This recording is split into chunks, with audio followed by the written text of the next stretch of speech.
banks on Japan, IMF for help. Crisis hits Sri Lanka, banks on Japan, IMF for help. And John, from your, in your estimation, what's the challenges ahead for Wickremesinghe himself as the new president in the shorter term? Yes, as a president will be to take this country out of this economic mess, debt restructuring.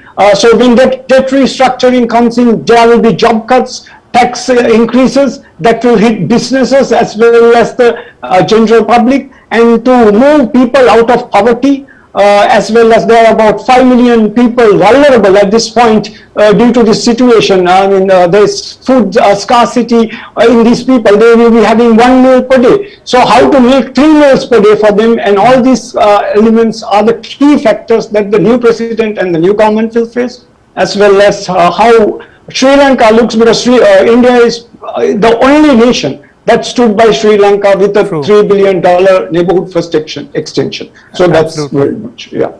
Right, on that note, may I thank both my guests, Dr. Srimal Fernando in Colombo and Ambassador Gurjeet Singh for making time. Well, Imran Khan came under intense international pressure for visiting Moscow earlier this year. Pakistan's former leader told me he was simply seeking to boost economic ties. Well, look, countries' foreign policy must be for the benefit of their own public. 220 million Pakistanis elected me.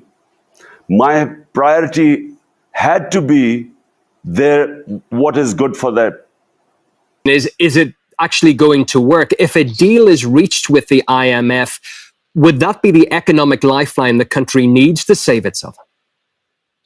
Well, it's going to be a tough time because there will be austerity measures, tax cuts, tax will be raised, job cuts will be there, and I guess about 500,000 people will lose their jobs. So with that, to run the business cycle will be a bit challenging. However, at this country's traditional neighbors are helping out Sri Lanka. So at this point, the government needs it, but the people are going to be challenged by austerity measures. Crisis. We're joined by Srimal Fernando, a specialist in international relations and an advisor on new regional diplomacy. Welfare, the government needs to implement stronger welfare policies to take out the people out of this crisis. 2.5-year mandate. Within that period, they have to bring political stability, that is to have provincial council elections.